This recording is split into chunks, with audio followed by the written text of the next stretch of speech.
Hello, আজকে তোমাদের class 12-এর যেটা এইচএস 2025 সালের ম্যাথ কোয়েশ্চেন পেপার আছে, সেটা এমসিকিউ এর সলিউশনটা দেখাচ্ছি। প্রথম প্রশ্ন কি আছে, A star B equal to A square plus B square দেওয়া আছে।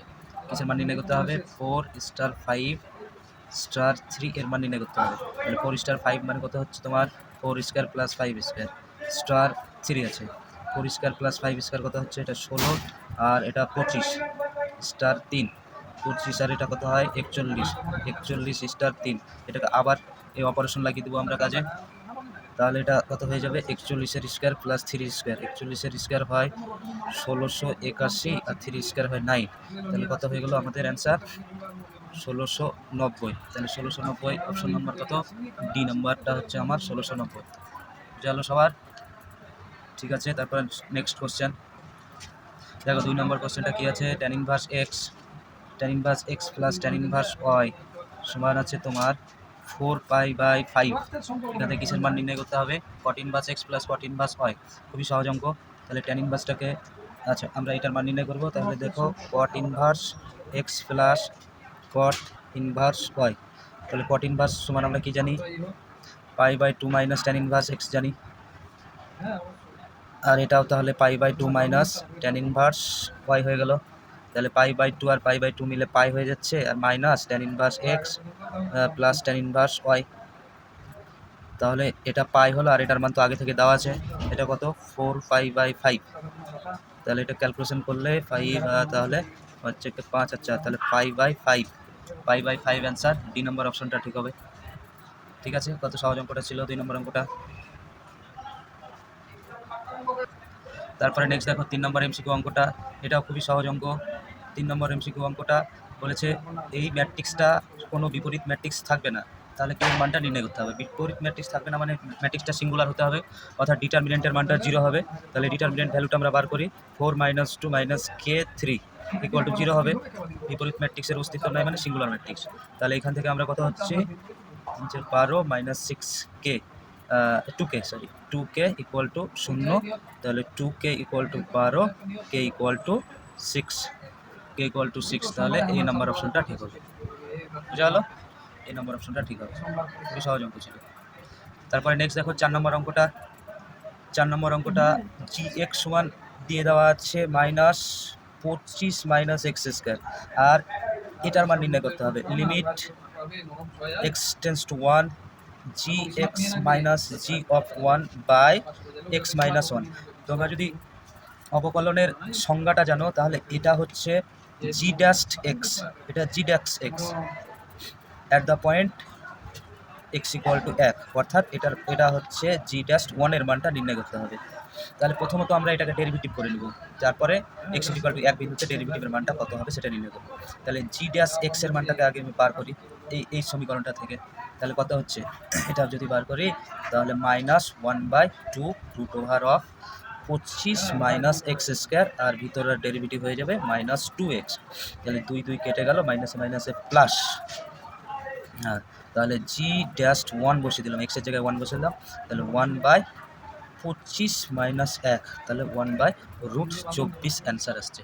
1/√24 অ্যান্সার। তাহলে এটা কত নম্বর অপশন ছিল? ডি নম্বর অপশনটা। ঠিক আছে, কত সহজ ছিল। তারপরে নেক্সট 5 নম্বর এমসিকিউ অঙ্কটা দেখো। 5 number MCQ 2x/1 plus X square dx। তোমার দেখো এটা sine inverse 2x/1 plus X square, এটা ত্রিকোণমিতিক বিপরীত অপেক্ষক। এটা কিসের সূত্র হচ্ছে? 2 tan ইনভার্স x এর সূত্র, ঠিক কি না? 2 tan ইনভার্স x এর সূত্র আসছে। আবার এটা ddx মানে এটা ডেরিভেটিভ করে দিলাম আমরা। ডেরিভেটিভ করে দিলে 2টা সামনে চলে আসলো, আর এটা ডেরিভেটিভ হয়েছে 1 প্লাস এক্স স্কোয়ার ডিএক্সটা আছে। তাহলে এটাকে যদি আবার ইন্টিগ্রেশন করি তাহলে এটার ইন্টিগ্রেশন তোমরা সবাই জানো, tan ইনভার্স এক্স হবে। তাহলে আপার লিমিট 1, লোয়ার লিমিট 0। এটাকে যদি ভাঙি তাহলে আপার লিমিট বসিয়ে দিলে π/4 হবে, লোয়ার লিমিট 0। তার মানে এটা কাটাকাটি করলে π/2 হবে অ্যান্সার। তাহলে দেখো অপশন কোনটা হচ্ছে? সি নম্বর অপশনটা তোমাদের ঠিক হচ্ছে। বুঝা গেল? তারপরে দেখো 6 নম্বর অঙ্কটা। এটা একটা ভালো অঙ্ক অবকল সমীকরণের। E to the power X plus Y. তাহলে এই অঙ্কটার অবকল সমীকরণের সমাধান কী হবে? এটা দেখো আমি একটু ব্যাক ক্যালকুলেশন করার চেষ্টা করব। অপশন নাম্বার এ এটা দেখো E to the power X plus E to the power Y equal to C আছে। এটাকে যদি ডেরিভেটিভ করি তাহলে ই টু দি পাওয়ার এক্সের derivative E to the power X, E to the power Y মানে E to the power Y dy dx, এটা 0। তাহলে এটাকে ক্যালকুলেশন করে ডিওয়াই ডিএক্স ইকুয়াল টু আমাদের not equal to E to the power X plus Y, এটা আসছে না আর কি, তার মানে এটা হবে না। তারপরে বি নাম্বার অপশনটা যদি চেক করি, বি নাম্বার অপশনটা দেখো E to the power X plus E to the power minus Y equal to C দেওয়া আছে। এটাকে যদি ডেরিভেটিভ করি তাহলে ই টু দি পাওয়ার এক্স আসছে, আর এটা derivative E to the power minus Y dy dx, আর এটা 0। তাহলে এখান থেকে ক্যালকুলেশন করলে আমরা E to the power minus Y dy dx equal to E to the power X পাচ্ছি। এবার ই টু দি পাওয়ার এক্সটাকে E to the power minus ওয়াইটাকে ওইদিকে নিয়ে গেলাম, তাহলে ই টু দি পাওয়ার এক্স আগে থেকে আছে, ই টু দি পাওয়ার এটা ওয়াই হয়ে গেল, তাহলে এটা সমান সমান E to the power X plus Y হয়ে গেল। ঠিক আছে, তার মানে এটাই আমাদের অবকল সমীকরণ। তাহলে অপশন নম্বর বিটা হয়ে যাবে আমাদের সঠিক অ্যান্সার। ঠিক আছে, আচ্ছা। তারপরে নেক্সট দেখো আমরা 7 নম্বর এমসিকিউ অঙ্কটা দেখো, এটা ইকুয়াল টু 12 দেওয়া আছে। এখান থেকে আমাদের এ ও বি এর মধ্যবর্তী কোণ নির্ণয় করতে হবে। তাহলে A cross B mod A cross B সমান 12 দেওয়া আছে। তাহলে আমরা জানি mod A into mod B, আর সেটা সাইন থিটা হয়, সাইন থিটা ইকুয়াল টু 12 দেওয়া আছে। এটার মান আমি বসিয়ে দিলাম, মডের মান কত দেওয়া আছে, এটা 4 দেওয়া আছে, আর মড বি এর মান কত দেওয়া আছে 2√3 into sign theta equal to আমাদের 12। তাহলে এখান থেকে সাইন থিটা সমান পাচ্ছি 12/4 ইন্টু 2√3। এটা কাটলে 3 হয়ে যাবে, আর 3-এর সাথে যদি √3 কাটি তাহলে ওপরে √3 আসছে। তাহলে আলটিমেট সাইন থিটা সমান আসছে আমাদের √3/2, অর্থাৎ থিটা সমান হয়েছে 60 ডিগ্রি বা π/3। তাহলে π/3 অপশন নম্বর এ অ্যান্সার হয়ে যাবে। ওকে, ঠিক আছে। তারপরে নেক্সট অঙ্কটা দেখো 8 নম্বর অঙ্কটা। এটা বলেছে একটি সরলরেখা দেওয়া আছে, এটি xy সমতলে কোন বিন্দুতে ছেদ করে, সেই বিন্দুটার স্থানাঙ্ক নির্ণয় করতে হবে। তাহলে সরলরেখার সমীকরণটা কি আছে, x plus 3/-1 equal two y minus 2/3 equal to Z plus 2/2। এখানে xy সমতলকে ছেদ করা অর্থাৎ জেড এর মানটা 0 হবে, xy সমতলে জেড এর মান 0 হয়, তাহলে এখানে আমরা জেড এর মানটা 0 বসিয়ে দিলাম। তাহলে x plus 3/-1 equal to y minus 2/3, আর জেড এর মান 0 বসালে 2/2 মানে 1 হচ্ছে। তাহলে এখান থেকে আমরা x এর মানটা বার করে নিলাম। তাহলে x ইকুয়াল টু হয়ে যাচ্ছে -1 আর এটা -3, এবং y সমান হয়েছে 3 আর 2টা ওদিকে গেলে পরে 2, অর্থাৎ x ইকুয়াল টু -4 আর y ইকুয়াল টু 5, অর্থাৎ এবং z তো 0 হবে। তাহলে বিন্দুটা কত হয়ে যাবে, বিন্দুটি -4, 5 আর 0 হয়ে যাবে, অর্থাৎ বি নম্বর অপশনটা ঠিক হবে। ঠিক আছে, বি নম্বর অপশনটা ঠিক হবে।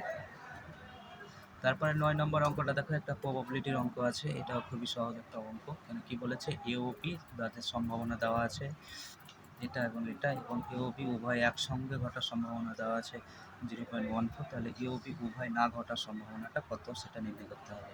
তাহলে উভয় না ঘটার সম্ভাবনাটা কী হবে, তাহলে প্রবাবিলিটি অফ এও ঘটবে না বিও ঘটবে না, এটাই তো নির্ণয় করতে হবে। তাহলে এটা মানে কি, এটা মানে আমরা ডি মর্গানের সূত্র অনুসারে এ ইউনিয়ন বি কমপ্লিমেন্ট নির্ণয় করতে পারি। আর এটা মানে লিখতে পারি 1 minus probability of A union B লিখতে পারি। এবার প্রবাবিলিটির যোগের সূত্রটা আমরা এখানে ফেলে দেব, P A plus PB minus of B of A intersection B. ঠিক আছে, এবার মানগুলো আমরা বসিয়ে দিলাম।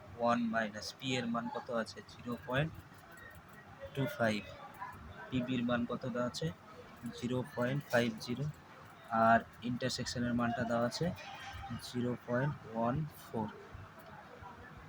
তাহলে এখান থেকে আমাদের 1 আর এটা করলে হচ্ছে 0.75 মাইনাস 0.14, তাহলে 1 মাইনাস 0.61 আসছে। তাহলে এটা ক্যালকুলেশন করলে পরে 0.39, অর্থাৎ অপশন নাম্বার এটা হবে সঠিক অ্যান্সার। বোঝা গেল? শুধু সূত্র ফেলে দিলেই হয়ে যাচ্ছে। তারপর লাস্ট কি দেওয়া আছে, এক্স একটি যথেষ্ট চল হলে পারে ভার অফ 5x প্লাস 3 মান নির্ণয় করতে হবে। এটা তো একটা সূত্র আছে, সূত্রটা কি আছে আমাদের সূত্র জানা দরকার। সূত্র var of a x plus b যদি হয় তাহলে এ স্কোয়ার ভার এক্স হয়ে যাবে, এ স্কোয়ার ভার এক্স হয়ে যায়। দেখলে এই এর মান এখানে কত দেওয়া আছে, 5 দেওয়া আছে হিসাব মতো, তাহলে এটা 25 ভার এক্স হয়ে যাবে অ্যান্সার। তাহলে 25 ভার এক্স কোনটা হবে, এর মান যদি 5 হয় তাহলে 5-এর স্কোয়ার মানে 25 ভার এক্স হয়ে গেল অ্যান্সার। তাহলে এটা বি নাম্বার অপশনটা হবে। এইটুকুটা সূত্রটা তোমাকে জানা দরকার। ঠিক আছে, তাহলে এগুলোই আমাদের এমসিকিউ এর সলিউশন। ওকে, থ্যাংক ইউ, সবাই ভালো থাকবে।